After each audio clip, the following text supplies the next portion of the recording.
Hello Capricorn, Sun, Moon, Rising, and Venus signs. Kamusta kayo? Sana po'y nasa mabuti kayong kalagayan. Welcome back po sa Star Tarot. At kung bago kayo rito, welcome din po kayo. Please subscribe, like, share my videos, and leave me a comment kung nakaresonate po kayo. Thank you.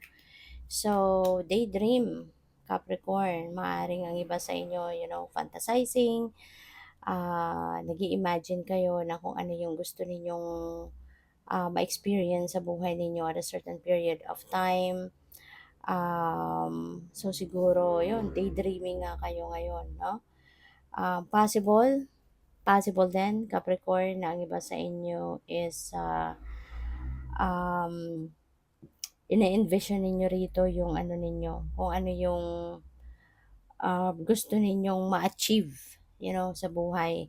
Kaya, ang maganda rin dito, no, kasi yung imagination, yung daydreaming na yan, that is also a powerful tool, sa pagmamanifest ng mga bagay-bagay.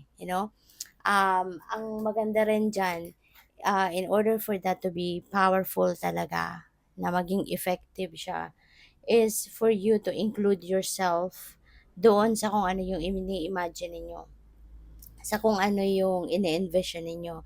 Ilagay ninyo doon yung sarili mo, lagyan mo ng emosyon, 'di ba? Kung ano yung mararamdaman mo na kasi as if yung ini-imagine mo as if it's already happening, na ini-enjoy mo na nandoon ka sa sitwasyon na yon. Ganon ang powerful, no, na pag-i-imagine, ng pag-i-envision. Okay? Kaya isama mo yung sarili mo, pati kung anong emosyon ang mararamdaman mo na ini-experience mo, kung ano yung gusto mo. Yan ang mas very effective way of manifesting, 'di ba? That is one way of manifesting things. So, pwede rin ang iba sa inyo rito also is going to apologize. Baka you have done something wrong towards other people, at maaring may guilt kang nararamdaman, kaya parang ngayon, 'di ba, siguro magko-confess ka doon sa taong 'yon, ano, na nagawan mo ng hindi siguro maganda, hindi kaaya-aya, ganyan. So maaaring magso-sorry ka.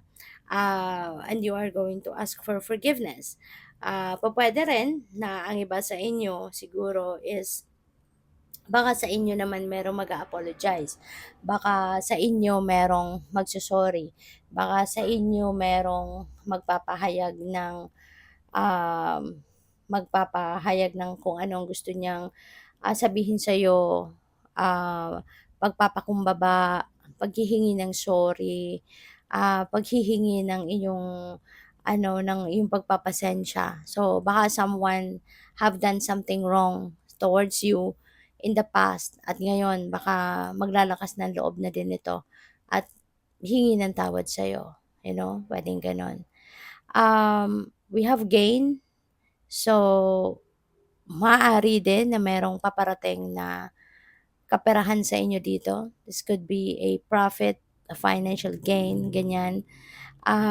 This could be galing sa inyong negosyo, no? Baka ngayon makukuha mo na din yung kita, 'di ba, sa iyong negosyo. Or this could be return of your investment, 'di ba? Kung nag-invest na din kayo sa kung saan in the past. So ngayon merong perang dadating, no? Money is coming your way. And memory. Baka ang iba din sa inyo dito, is reminiscing. O pwedeng ang iba sa inyo dito is um, siguro nag nagbubuklat-buklat, no, ng inyong album, physical album, or po pwedeng sa phones ninyo, 'di ba? Naaalala ninyo yung mga mahal ninyo sa buhay. Maaari ito yung mga experiences ninyo with your loved ones, no, na nag-pass on the other side. So maaring ngayon nami-miss mo sila. Kaya ayun, maaring nire-review mo or tinitignan-tignan mo kung ano yung mga mga panahon na magkasama kayo, yung mga masasayang araw ninyo together, mga ganyan, 'no? Kasi baka nagmumuni-muni ang iba sa inyo, 'no, nagdinilay-nilay, nagsesenti, nag-e-emote, ganyan, at naalala ninyo 'yan. So, tignan natin kung ano pa ang ganap. And by the way, maraming salamat for subscribing. And if you haven't subscribed yet, subscribe na kayo. And also, maraming salamat din for not skipping the ads. Malaking bagay po yan sa akin. And also, please click the join button sa baba ng video kung gusto po ninyo na mag-join kayo sa membership. Okay? So, we have both. Wow, Capricorn, mayroong perang dadating. Ang swerte ninyo. This is money or property or inheritance, diba, na dadating. This could be a win or this could be a windfall. So, po pwedeng meron dadating dito na panalo. Diba? Maaring meron ditong perang dadating na, alam mo yun, out of the blue, merong dumating na pera. Or, po pwedeng mana. Diba? Baka merong pamana sa inyo na ngayon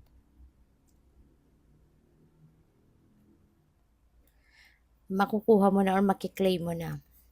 So, we have guaranteed success. Ayan. So, napakaganda. This could be success sa pera. You know, financial success. Ito, material success.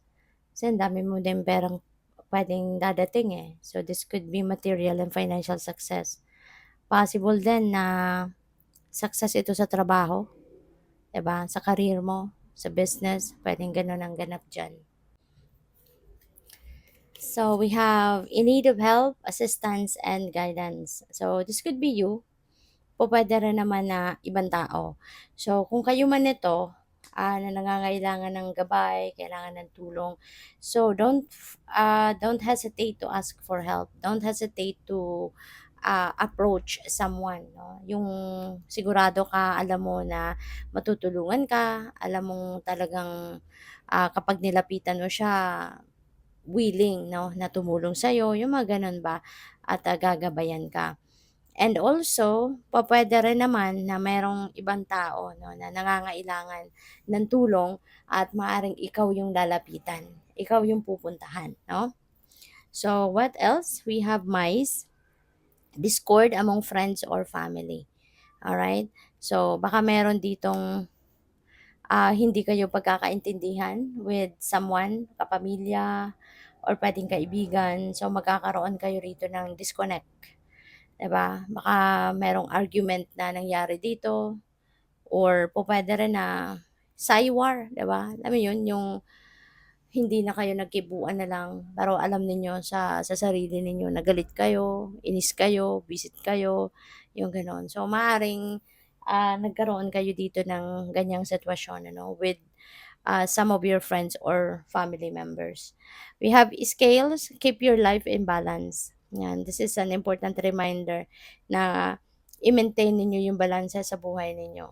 Kasi kailangan talaga no, ang balanse lagi para lagi lang na maayos ang magaganap sa buhay, lagi lang na maayos, mapayapa din ang inyong pakiramdam, 'di ba? Yung pag-navigate ninyo sa mga sitwasyon ninyo, maayos lang kapag nasa balanse ka, 'di ba? Kaya kailangan may oras ka sa lahat ng areas of life. Hindi lang yung puro trabaho, hindi lang puro love life or hindi lang isa o dalawang areas of life lang ang nabibigyan ng panahon. So, kailangan lahat ng areas of life, no, may panahon ka, nabibigyan mo ng oras ito. Kasi kapag may imbalance, 'di ba, doon nagsisimula na yung problema. Dan doon na nagsisimula yung sakit ng ulo mo. Kasi magkakaroon na ng problema here and there.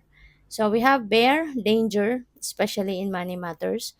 Mag-ingat no, sa paggastos, mag-ingat sa pagmamanage ng inyong pera, mga pagkakagastusan. Baka may tendency ang iba sa inyo dito na mag-impulsive buying, no? So, yon pag-isipan mabuti kung ano yung pinagkakagastusan at saka kung saan ka mag invest yung gano'n. Kasi baka meron ditong, ah, merong meron kang papasuking kunyari investment tapos alam mo yun na yung hindi mo na pag isipan mabuti, 'di ba? Yung bang na-tempt ka lang talaga na, "Sige na nga, sige mag-invest ako," yung gano'n, 'di ba? Na hindi mo na-research, hindi mo napag-isipan mabuti, yung gano'n. So, happiness, magiging masaya-masaya ka kasi nga naman maraming blessings 'no, ang dadating sa'yo dito na talagang walang rason para hindi ka maging masaya. Katulad nito, may financial gain ka, dito may success ka, 'di ba, sa iba't ibang bagay. Tapos may perang dadating, windfall, may winnings, so kung saan man manggagaling ang pera, 'di ba? So, talagang maraming dahilan ano para ikaw ay maging masaya. Kaya enjoy mo 'yan, have fun, enjoy. So, we also have inkpad, problems to be resolved. Okay lang 'yan, kasi yung mga problema na 'yan, parte 'yan ng buhay natin, eh, 'di ba? Parte na 'yan ng soul's journey ng bawat isa sa atin. At saka yung mga problema na 'yan, unang-una isipin mo din na hindi 'yan ibibigay sa'yo kung hindi mo kaya, 'di ba? Kaya 'yan ang binibigay sa yung problema kasi kaya mong solusyonan 'yan, kaya mong dalhin 'yan, kaya mong i-manage 'yan, malulusutan mo 'yan, 'di ba? Kaya 'yan ang nandiya-diyan sa'yo, okey? At saka yung mga problema, 'di ba, those adversities na dumadating sa buhay natin, those are opportunities, 'no? Those are also blessings. Those are also opportunities na binibigay sa atin ng universe para na mailabas natin yung galing natin, yung tapang natin, yung strength natin, yung courage natin, 'di ba? Kasi kadalasan ano, yung mga problemang dumadating sa atin, it's, one way 'no, of, bringing the best in us, 'di ba? Yung, minsan kapag may mga problema doon mo nare-realize na, "Ba, kaya mo din pala maging matapang, kaya mo din pala na maging matatag, kaya mo din pala na maging matibay ang inyong loob, ang inyong dibdib." Hindi ba? May mga gano'n, eh. Pero kung yung easy-peasy lang ang buhay, chill-chill lang, masaya lang, 'di ba? Hindi mo mapapansin 'no, na meron ka din palang tapang, meron ka din palang tatag ng loob, tatag ng dibdib, 'di ba? Kasi kapag may problema dun lumalabas 'no, dun lumalabas yung galing mo, yung tapang mo, yung ganyan, yung resiliency mo, yung gano'n 'no. Kaya those problems 'no, ah, na dumadating sa buhay ng tao, ano din 'yan, blessing din 'yan, considered as blessing din 'yan. Kasi meron din magandang naidudulot 'yan sa buhay ng bawat isa. Okay, kaya kung ano man ito na problema na pupuwedeng dumating, pupuwedeng related 'yan dito 'no, sa discord ninyo, dito sa, hindi ninyo pagkakaintindihan with a friend or kapamilya, maso-solve 'yan kasi wala namang problema na walang solusyon, 'di ba? So, good luck. Thank you for watching Love and Light. Namaste.